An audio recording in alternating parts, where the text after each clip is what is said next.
Hi everybody, as you know, I'm Shah from Charlie's Angel Tarot on YouTube and Mimi and Buddayadvies on Facebook. And I'm doing a series, my explanation, my interpretation of the Mythic Tarot. Um, I, I've experienced 40 years, more than 40 years of reading cards and the clairvoyant and clair smelling and contacting with the people that have passed over. I've also helped people that are in mourning. I've helped people in business. Um, I've had a lot of different variety of people, from top notches to normal people, and I'm glad I can be of service to people. And I would like to start doing it professionally, but I've also had a lot of feedback, also negatively, in my last 45 years, like you're nuts or you're cuckoo, you don't know what you're talking about. And I leave everybody in their worth and what they believe, but I feel that this is quite educational, and it gives you another perspective on the tarot, on the Lenormand, on numerology, astrology, astronomy, um, and psychology and sociology. It can be quite heavy, so if you don't like these subjects, then I suggest you click off and escape it.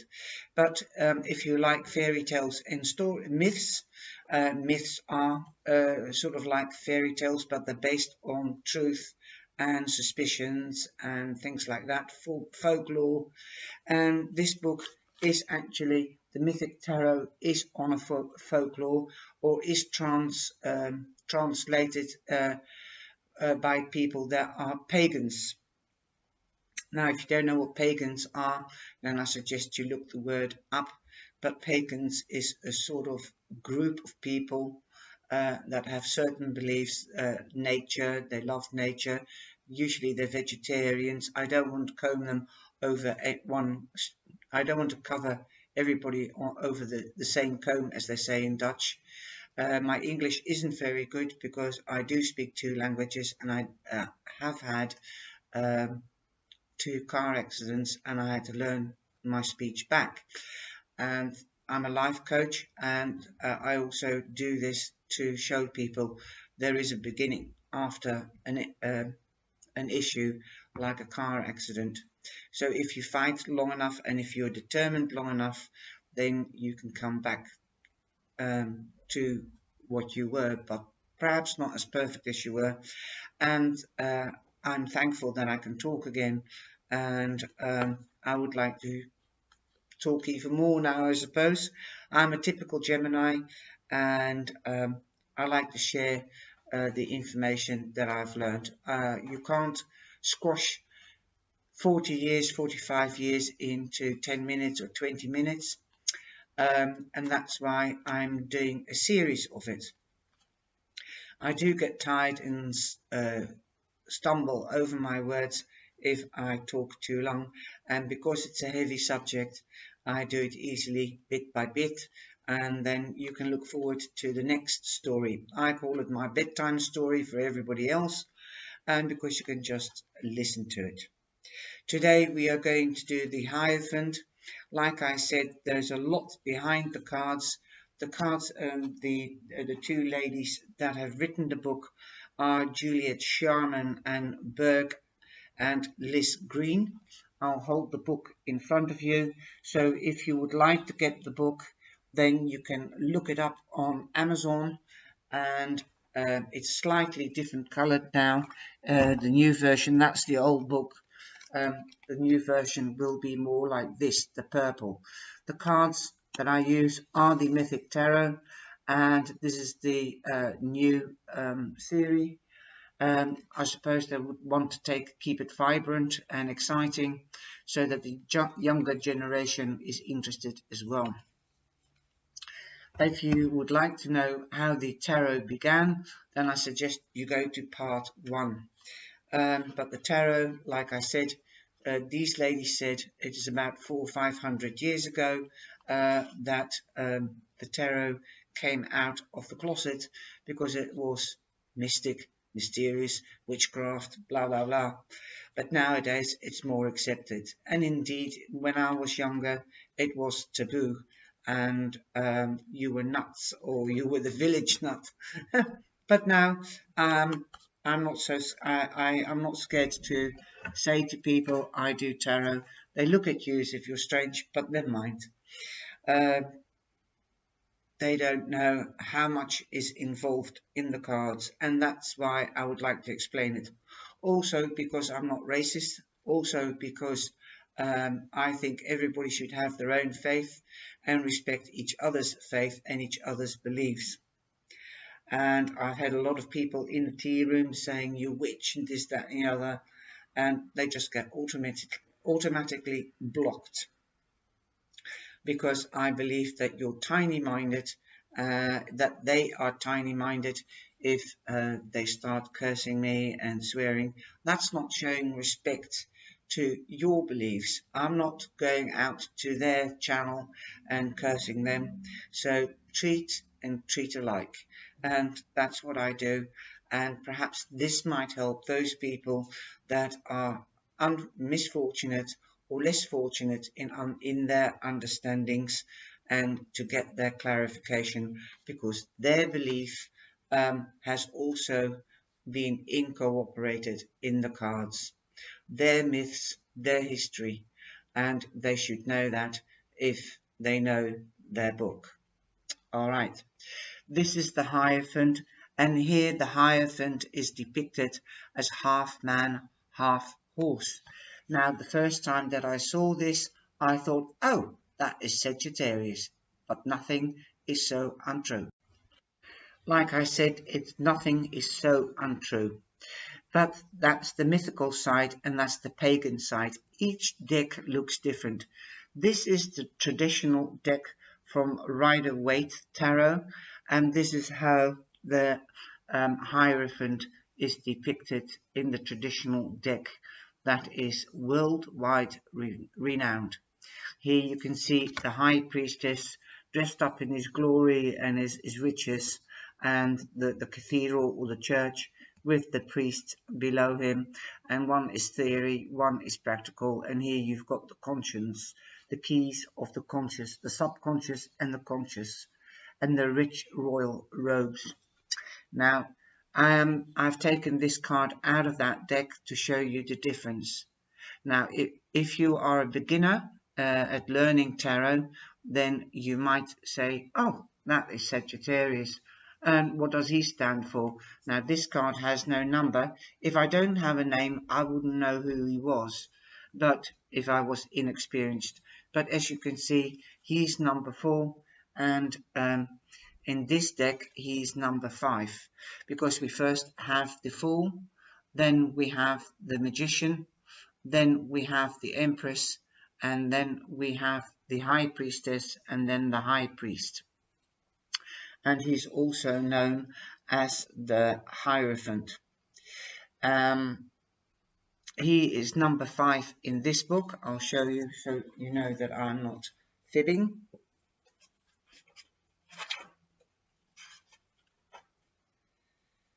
There you go.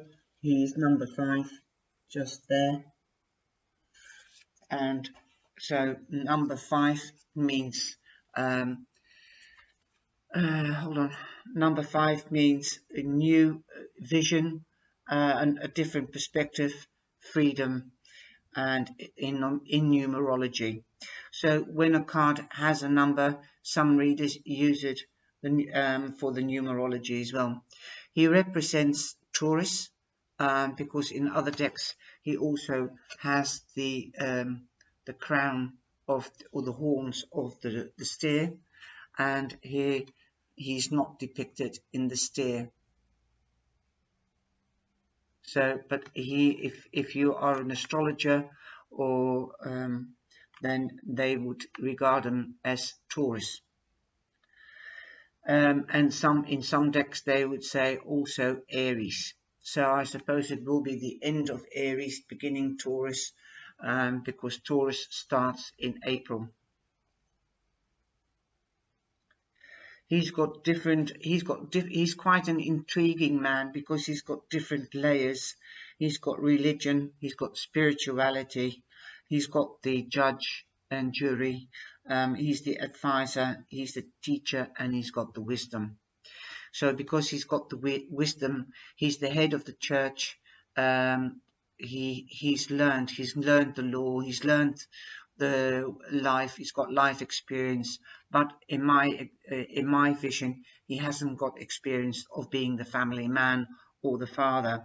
So if I would go into religion, then I would say I don't agree with his visions. But I'm not going into politics or religion, but he's also a person in the old days that was quite powerful in politics, and he used to be the high priestess was way back in Egyptian times, and the high priestess, they were the advisors to the pharaohs, so they know also about politics. That's why he is also known as the advisor or the teacher. He also stands for harmony, because when he marries people, they're joining together. It's harmony, it's bliss, it's feast time celebrations. He also represents marriage, contracts, and balance. The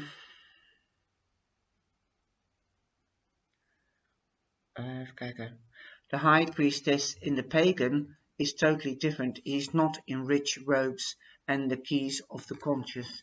He's got the scroll of the knowledge of wisdom of the universe, and in his left hand, and in his right hand he's holding like this. Hold on, like this, and that means I love you. I'll have to do it with this hand. Nowadays it's like this in sign language. I love you. And so it's quite, and when I saw this, I thought that was pretty amazing, and that's the old sign for a blessing. All right, I'll just go a little bit further into this card. So I said to you, as I said to you, he's half man, half horse, so he does move swiftly. The high priest also represents the half horse, half man. Then you automatically think of Sagittarius, but he doesn't represent that. He's got brown hair and a brown beard. He's got quite sweet eyes here. They look very sympathetic. He's got a kind face, but a mature face, like a priest or a teacher. In his left hand he holds the scroll, as I said, of wisdom.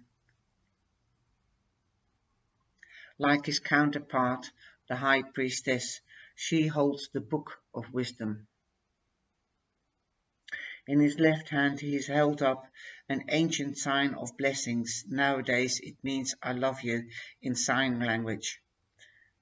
I know this because I've got friends that are deaf, and they have taught me some signs in the sign language.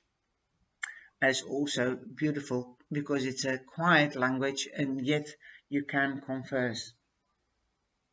To either side of him you see stone pillars, but I think they're more like walls of a cave. Behind him you do see the cave, and that's the temple, or his home, and his home. On his head he wears a crown, and there's light shining down from heaven. So it's quite a magical card, really, and this is very simple. It just shows the simple basics of life. You don't need much to be rich, because you are spiritually rich in yourself if you love yourself and you understand yourself. As this is pompous in my eyes, but you can see the pillars much clearer here, and to me the pillars always say 11, like in the high priestess as well, and that's the yin and the yang, yes and no, the daylight and the night, and here you can't really depict that very well, but that's basically what it means. So that's how the pictures have changed over the centuries. The cave is Gyron's temple. He is Gyron. He is a god. Um, uh, and the cave is made of earthly material. As to this card, it's more pompous, like I said. The twin pillars, they represent the hall of knowledge where the disciples enter to receive their tuition. Here you can see that is a cathedral, and here it is simple. Here you don't see the disciples, and in this one you do. The scroll which the centre carries is the scroll of the law, the written word which through revelation communicates the will of the divine. So the scroll that he's holding is saying that's the law of the divine, and for some people that is God, and that would be the Bible in this case in the church. The high priest is called Chiron, the king of centaurs. He's also a healer, a priest, a wise teacher of all young heroes in the myths. Like so, the young disciples, the all followers, all the young priests. He's the god of them, and he's their hero as he leads them through their knowledge. Chiron's birth came from the union of Ixion, the son of war god Ares, and the goddess of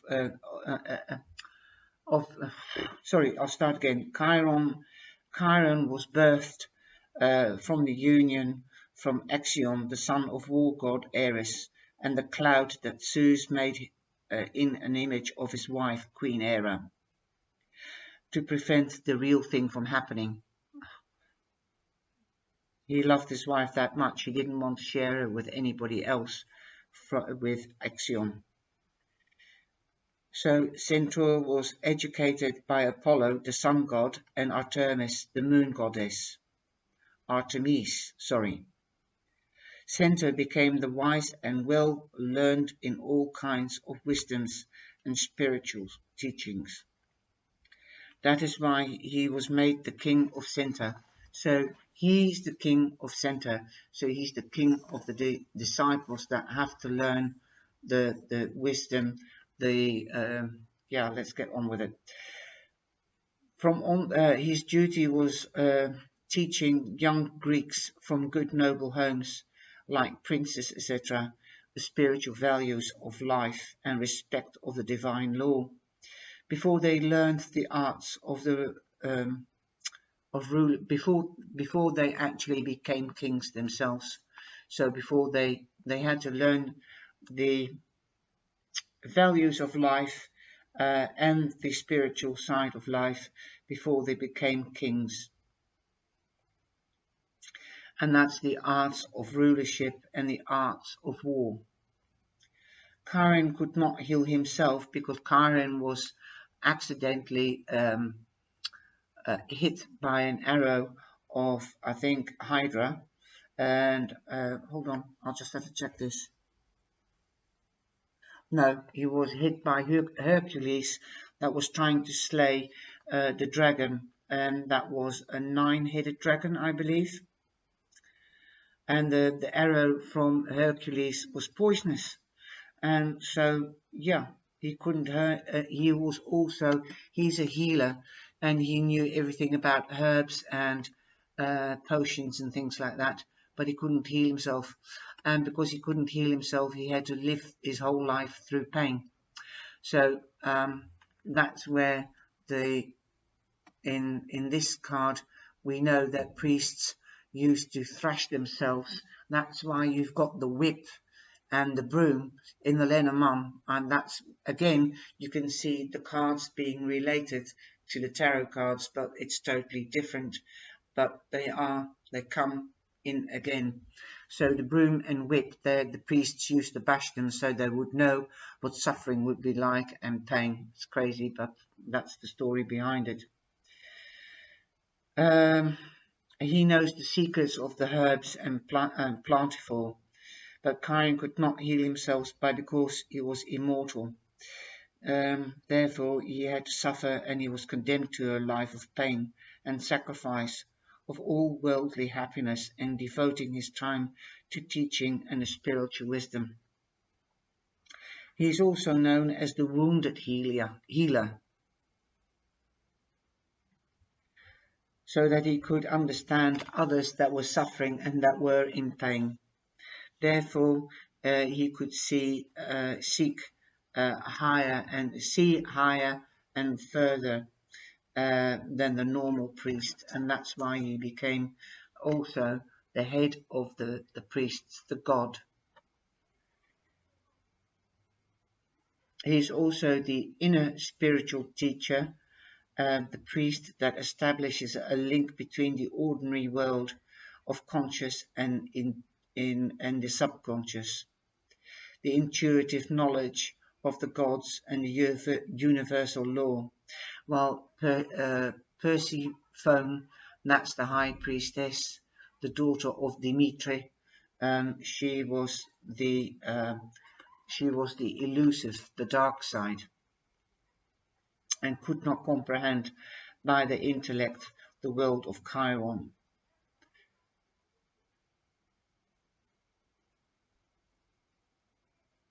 And how Chiron could elucidate and interpret by the mind. The ancient word for the priest is pontifex, which means making bridges. Well, the priests marry people, is the advisor. If somebody's has a marriage breakdown, then they would come in the early 60s, 40s, whatever, 19th century, and they would do home visits to see whether there was a breach or an upset in a marriage, and they would be the marriage guide or counselor earlier on. So, joining people together again, to see whether there was a newborn, because if you are from the Catholic faith, you had to have a child every year, about 30, 40 years ago.